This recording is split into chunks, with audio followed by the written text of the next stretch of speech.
স্বাগত দীপ্ত সংবাদের সাথে আছে আমি কাজী আসিফুজ্জামান। সারা দেশে শুরু হয়েছে এসএসসি ও সমমানের পরীক্ষা।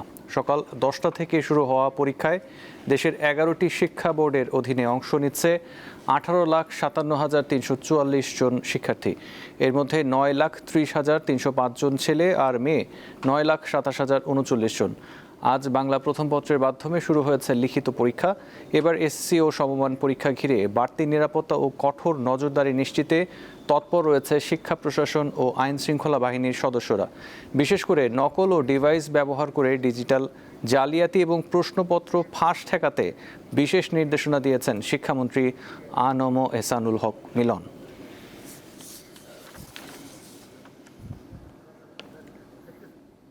অনেক বছর পর শিক্ষামন্ত্রী চেঞ্জ হয়েছে, তো এটা নিয়েও স্টুডেন্টরা অনেক ভয় পাচ্ছে। কারণ সবাই শুনতেছে যে আর কি যে সব কিছু অনেক হার্ড হবে, দেখাদেখি করা যাবে না। এছাড়াও এক্সাম হলেও একটু রুলসগুলো হার্ড থাকবে। নতুন প্রযুক্তি নিয়ে গভর্নমেন্ট যেই সিস্টেমেটিক করেছে, এখন স্বাভাবিক আমরা ভিতর থেকে না আসলে আমরা এটার অনুভূতিটা বুঝতে পারবো না। বাচ্চারা যদি মনোযোগের সাথে যেগুলো পড়েছে, যদি কেন্দ্র ভালো থাকে, পরিবেশটা যদি সুস্থ থাকে, ওরা যদি সঠিক লিখতে পারে, তাহলে ইনশাল্লাহ ওরা অবশ্যই ভালো করবে। রাজধানীর মতিঝিলে আছেন সহকর্মী জহিরুল মোহসান, সরাসরি যুক্ত হচ্ছেন তিনি। মোহসান, আপনি এখন কোন স্কুলের সামনে আছেন এবং সেখানে সার্বিক পরিস্থিতি কেমন দেখছেন?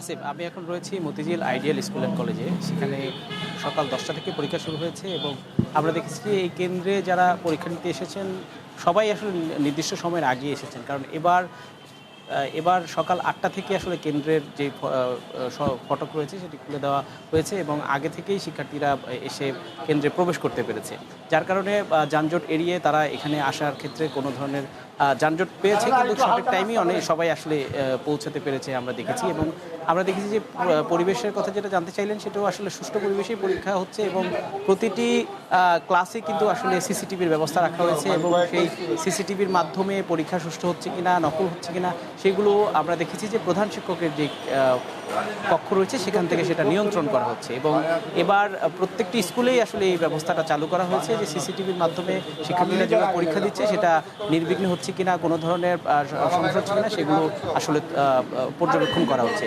আমরা সকালে দেখেছি শিক্ষার্থীরা যখন কেন্দ্রে প্রবেশ করছিলেন তাদেরকে ভালোভাবে চেকিং করা হচ্ছিল এবং কোনো ধরনের ডিভাইস রয়েছে কিনা, নকল রয়েছে কিনা সেগুলোর ব্যাপারে বেশ তৎপর থাকতে দেখেছি আমরা। এখানকার আইন শৃঙ্খলা রক্ষাকারী বাহিনী রয়েছে এবং স্কুলের যে ম্যানেজমেন্ট কমিটি রয়েছে তারাও এই বিষয়ে বেশ তৎপর রয়েছে এবং কোনো ধরনের ইলেকট্রিক ডিভাইস বা ইলেকট্রিক ঘড়ি নিতেও আসলে কেন্দ্র থেকে নিতে দেওয়া হয়নি। কোনো ধরনের ব্যাগ বা সব কিছুই আসলে ফটকেই আসলে আটকে দেওয়া হয়েছে। এবং এবার আমরা যারা পরীক্ষার্থীদের সাথে কথা বলেছি তারা অনেকে আসলে বলছিলেন যে কিছুটা লোডশেডিংয়ের কারণে প্রিপারেশনে কিছুটা ঘাটতি রয়েছিল, তবে সেভাবে রাজধানীতে যেহেতু খুব বেশি লোডশেডিং নেই সেক্ষেত্রে অতটা বেগ পেতে হয়নি।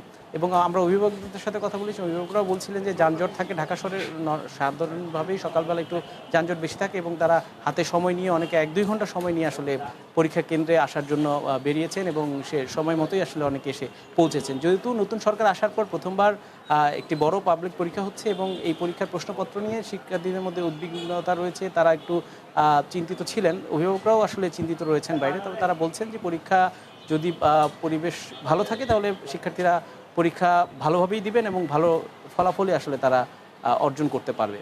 আসিফ। জি মোহসান, আপনাকে ধন্যবাদ। দর্শক, এবার যাব নারায়ণগঞ্জে। সেখানকার এসএসসি পরীক্ষার খবর জানাচ্ছেন সহকর্মী গৌতম সাহা।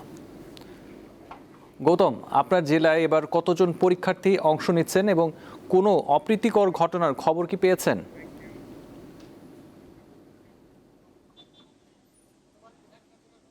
সকাল 10টায় নির্ধারিত সময়ে নারায়ণগঞ্জের এসএসসি সমমান পরীক্ষা শুরু হয়েছে। এবার জেলায় মোট 33,208 জন শিক্ষার্থী কিন্তু পরীক্ষায় অংশগ্রহণ করছেন। এখন পর্যন্ত প্রতিটি কেন্দ্রে কেন্দ্রে সুষ্ঠুভাবেই পরীক্ষা অনুষ্ঠিত হচ্ছে। কোথাও কোনো অপ্রীতিকর ঘটনার খবর এখন পর্যন্ত পাওয়া যায়নি।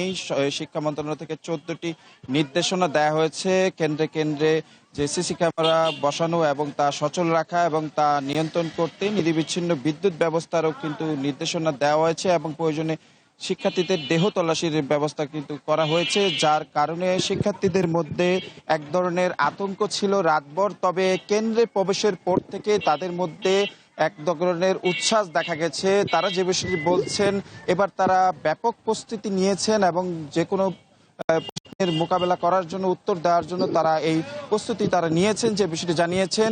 এবার সরকার গঠনের প্রথম পাবলিক পরীক্ষা এটি, এবং যারা এবার পরীক্ষা দিচ্ছেন তাদেরও কিন্তু প্রথম পর্যায়ের এই পাবলিক পরীক্ষাটি তারা অংশগ্রহণ করছেন। আজকে সকাল 10টা থেকে অনুষ্ঠিত এই পরীক্ষাটি বিরতিভাবে চলবে দুপুর 1টা পর্যন্ত, এবং এরপরে 10ই মে পর্যন্ত এই পরীক্ষাটি চলমান থাকবে। এর পরবর্তীতে কিন্তু আমরা যে বিষয়টি জানতে পেরেছি, ব্যবহারিক যে পরীক্ষা রয়েছে 7 থেকে 14 তারিখ পর্যন্ত এই পরীক্ষাটি অংশগ্রহণ করবে। নারায়ণগঞ্জে এবার 50টি কেন্দ্রে পরীক্ষা অনুষ্ঠিত হচ্ছে। আমি যে কেন্দ্রটি দাঁড়িয়ে রয়েছে, এখানে 408 জন পরীক্ষার্থী 10টি কক্ষে পরীক্ষা দিচ্ছে। বাংলা প্রথম পত্র নারায়ণগঞ্জের 50টি কেন্দ্রের ভিতরে 40টি রয়েছে এসএসসি ও সমমান, এবং মাদ্রাসা কেন্দ্র রয়েছে 4টি, এবং কারিগরি শিক্ষা কেন্দ্র রয়েছে কিন্তু 6টি। এবং সুষ্ঠু, অবাধ, নিরপেক্ষভাবে যে পরীক্ষা পরিচালনার জন্য শিক্ষা বোর্ডের থেকে প্রস্তুতি গ্রহণ করা হয়েছে, এবং এখন পর্যন্ত সুষ্ঠুভাবেই কিন্তু পরীক্ষার্থীরা পরীক্ষা দিচ্ছেন এবং পরীক্ষা পরিচালনা হচ্ছে। এই ছিল আসলে আমার কাছে এখন পর্যন্ত এসএসসি পরীক্ষার সর্বশেষ তথ্য। ছিলেন গৌতম সাহা। রাজশাহীর পরীক্ষার খবর জানাতে এবার যুক্ত হচ্ছেন সহকর্মী ইউসুফ আদনান। আদনান, রাজশাহীতে পরীক্ষা সুষ্ঠু ও সুন্দরভাবে সম্পন্ন করতে কি কি পদক্ষেপ নেওয়া হয়েছে আমাদের জানাবেন। সারা দেশের মতো রাজশাহীতেও এসএসসি ও সমমাননা পরীক্ষা শুরু হয়েছে, এবং আজ বাংলা প্রথম পত্রের মাধ্যমে পরীক্ষা শুরু হয়েছে এবং চলবে 20 মে পর্যন্ত। এই মুহূর্তে আমি রয়েছি রাজশাহী মহানগরীর গভর্নমেন্ট ল্যাবরেটরি সরকারি হাই স্কুল কেন্দ্রে। এই কেন্দ্রে কিছুক্ষণ আগে আমরা দেখেছি মাধ্যমিক ও উচ্চ মাধ্যমিক শিক্ষা বোর্ডের চেয়ারম্যান প্রফেসর আ.ন.ম মোফাক্খরুল ইসলাম পরিদর্শন করেছেন এবং সাংবাদিকদের সাথে তিনি কথা বলেছেন। এবার রাজশাহী শিক্ষা বোর্ডের অধীনে 8 জেলার মোট 2,709টি প্রতিষ্ঠানের মোট 1,77,709 জন পরীক্ষার্থী অংশগ্রহণ করেছেন। এদের মধ্যে যদি আমি বলি যে ছাত্র সংখ্যা রয়েছে মোট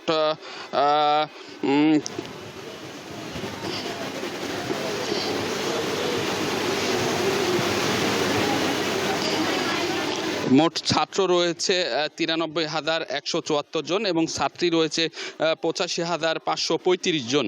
এদের মধ্যে নিয়মিত পরীক্ষার্থী 1,46,542 জন এবং অনিয়মিত পরীক্ষার্থীর সংখ্যা রয়েছে 31,019 জন।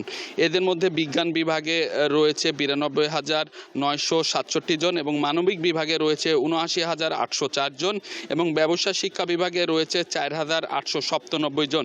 এবার শিক্ষা বোর্ডের আওতাধীন 8 জেলার 274টি পরীক্ষা কেন্দ্রে এই পরীক্ষা অনুষ্ঠিত হচ্ছে এবং কিছুক্ষণ আগে রাজশাহী শিক্ষা বোর্ডের চেয়ারম্যান প্রফেসর আ.ন.ম মোফাক্খরুল ইসলাম বলেছেন যে পরীক্ষা যাতে অবাধ, সুষ্ঠু এবং নিরপেক্ষভাবে অনুষ্ঠিত হয় এজন্য সকল ধরনের ব্যবস্থা করা হয়েছে এবং পরীক্ষা চলাকালীন সময়ে কেন্দ্রে যাতে বিদ্যুৎ নিরবিচ্ছিন্ন থাকে এজন্য বিদ্যুৎ বিভাগগুলোকে আসলে চিঠি দিয়েছেন এবং বলছেন যে প্রতিটি পরীক্ষা কেন্দ্রে সিসিটিভি ক্যামেরায় আওতায় রাখা হয়েছে। এছাড়াও শিক্ষা বোর্ডের পক্ষ থেকে ঝটিকা টিম তৈরি করা হয়েছে। এই টিমগুলো বিশেষ করে রিমোট যে সকল এলাকা রয়েছে সেই সকল এলাকাগুলো পরিদর্শন করবে শহরের চেয়ে বেশি পরিমাণে। আসলে এই ছিল আমার কাছে রাজশাহী থেকে এসএসসি পরীক্ষার সর্বশেষ খবর। আসিফ। জি আদনান, আপনাকে ধন্যবাদ। নওগাঁর নিয়ামতপুরে একই পরিবারের 4 জনকে হত্যা করেছে দুর্বৃত্তরা। সোমবার রাতে উপজেলার বাহাদুরপুর ইউনিয়নের বাহাদুরপুর গ্রামে এই ঘটনা ঘটে। নিহতরা হলেন নমির উদ্দিনের ছেলে হাবিবুর রহমান, হাবিবুরের স্ত্রী পপি সুলতানা, ছেলে পারভেজ এবং 3 বছরের মেয়ে সাদিয়া আক্তার। স্থানীয়রা জানান ভোরে হাবিবুর রহমানের বাবা নমির হোসেন ছেলের ঘরের দরজার সামনে রক্ত দেখতে পান। ঘরে ঢুকে খাটের ওপর চাদর দিয়ে ঢাকা অবস্থায় 4 জনের লাশ দেখতে পান তিনি। এরপর পুলিশ ঘটনাস্থলে গিয়ে মরদেহগুলো উদ্ধার করে। ধারণা করা হচ্ছে দুর্বৃত্তরা টাকা লুটের জন্য তাকে ও তার পরিবারের সদস্যদের হত্যা করেছে।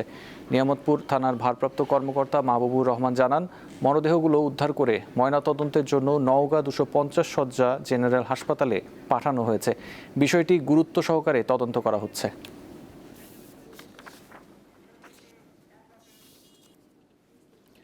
ভারত মিয়ানমার সীমান্তে আঘাত এনেছে মাঝারি মাত্রার ভূমিকম্প। এতে রাজধানী ঢাকা সহ দেশে বিভিন্ন স্থানে অনুভূত হয়েছে মৃদু কম্পন। ভোর 6:29 দেশে এই ভূকম্পন অনুভূত হয়। আবহাওয়া অধিদপ্তর জানায় রিক্টার স্কেলে এই ভূমিকম্পের মাত্রা ছিল 5। এর উৎপত্তিস্থল ভারতের মণিপুর সীমান্তের কাছাকাছি। প্রাথমিকভাবে এই ভূমিকম্পে দেশে কোনো ক্ষয়ক্ষতি বা হতাহতের খবর পাওয়া যায়নি।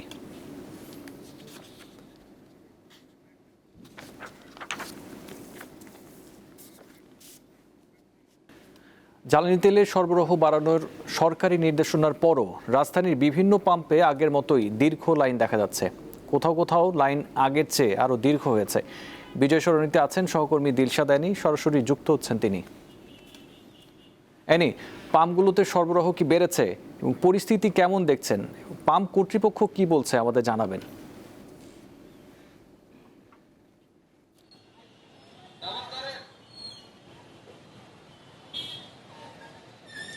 আসলে আমি বেশ কয়েকটি পেট্রোল পাম্প যেগুলো আছে রাজধানীর বেশ কয়েকটি petrol pump Asad Gate, Tejgaon, Gulshan ring road এবং মহাখালী থেকে শুরু করে বিজয় সরণির বেশ কিছু ফিলিং স্টেশন আছে, সেই স্টেশনগুলো ঘুরে দেখেছি।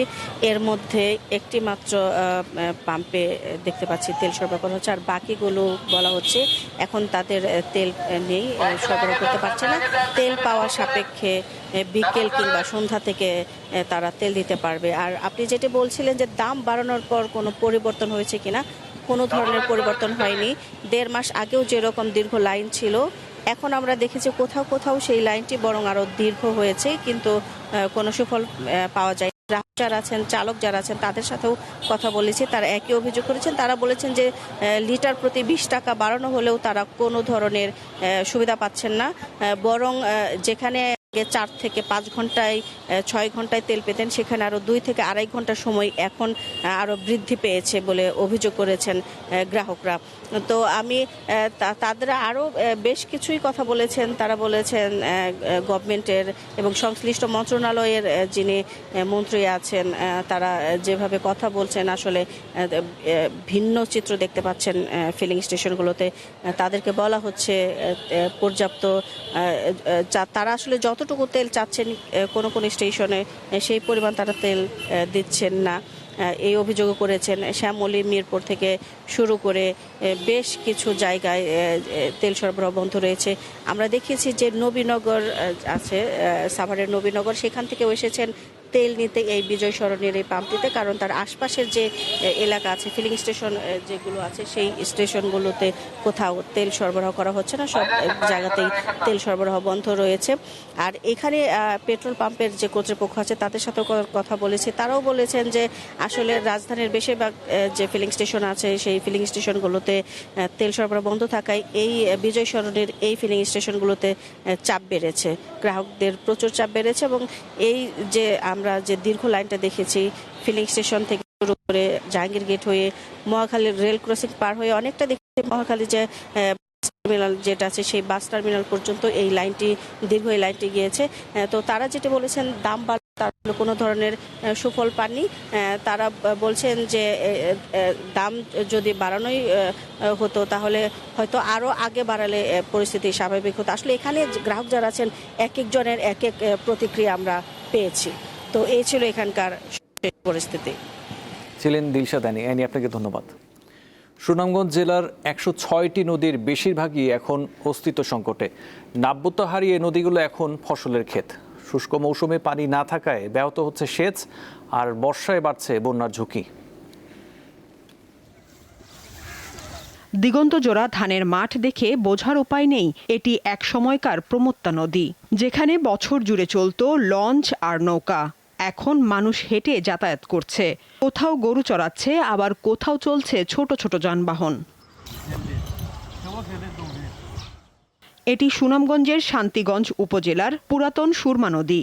বর্ষার উজানের ঢলের সাথে পলিতে ভরাট হয়ে একসময়কার খরস্রোতা নদীর ছন্দ আজ স্তব্ধ। যে নদী ছিল মাছের ভাণ্ডার আর ফসলি জমির সেচের প্রধান উৎস, নাব্যতা হারিয়ে সেটি এখন শুধুই স্মৃতি। বড় বড় স্টিমার, লঞ্চ এগুলা চলতো, অনেক কিছু চলাফেরা করছে। কেন ব্রিজ ছিল না, ব্রিজ হওয়ার আগে গুদারা নৌকা ছিল, গুদারা নৌকা দিয়ে আমরা এই পাশে পার হইতাম। এমন এক সমস্যা হয়েছে না তোর না হাঁটা, বুঝছেন, মানুষ কিছু দান ফান ফলায়। শুধু পুরাতন সুরমা নয়, মহাসিং, কালনী, সোমেশ্বরী কিংবা ডাউকি জেলার 106টি নদীর বেশিরভাগেরই একই দশা। শুষ্ক মৌসুমে প্রায় 5 মাস পানির দেখা মেলে না এইসব নদীর অধিকাংশ অংশে। নদীতে অনেক পানি ছিল, অনেক মাছ ছিল, মাছ মারছি, মাছ খাইছি। এখন নদী শুকিয়ে যাওয়ায় আমাদের কৃষিকে তো হইতেছে না। লামতে ডর করছে, মানে তার লাইলে খেত হয়েছে, বল খেলার মাঠ হয়েছে। নদী ভরাট হওয়ায় বর্ষা মৌসুমে দেখা দেয় বন্যা, আর শুষ্ক মৌসুমে হাহাকার পড়ে পানির। হাওর অঞ্চলের জীববৈচিত্র্য আর কৃষি এখন হুমকির মুখে।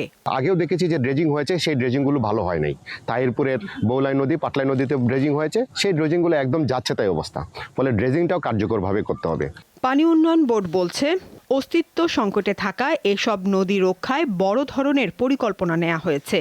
প্রাথমিকভাবে আমরা 14টি নদী চিহ্নিত করেছি এবং এগুলো খনন করবো প্রাথমিকভাবে, এবং পরবর্তী বাকি 5টা নদীর পাশাপাশি যারা খাল খনন রয়েছে সেগুলো আমরা পর্যায়ক্রমে করব।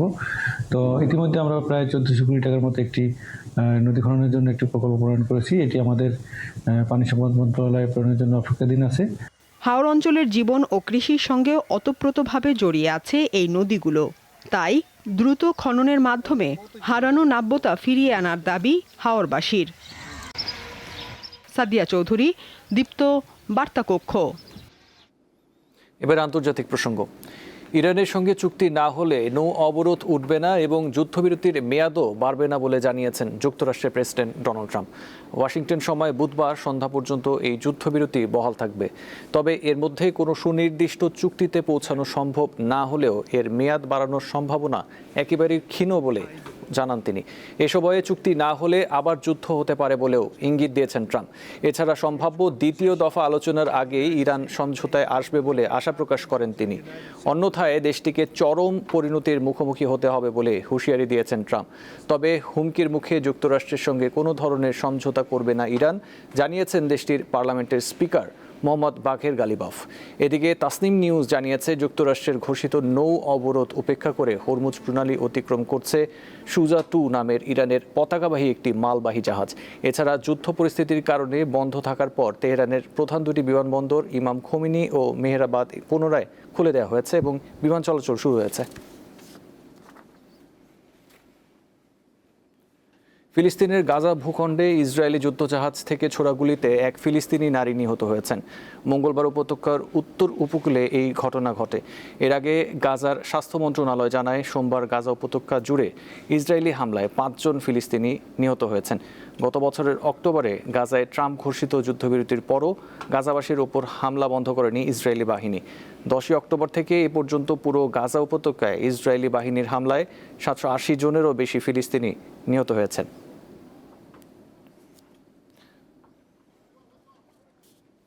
এই ছিল এখনকার সংবাদে। পরবর্তী সংবাদ দেখার আমন্ত্রণ রইল। এছাড়াও তথ্য বিনোদনের জন্য চোখ রাখুন দীপ্ত টিভি ডিজিটাল প্ল্যাটফর্মগুলোতে। ধন্যবাদ।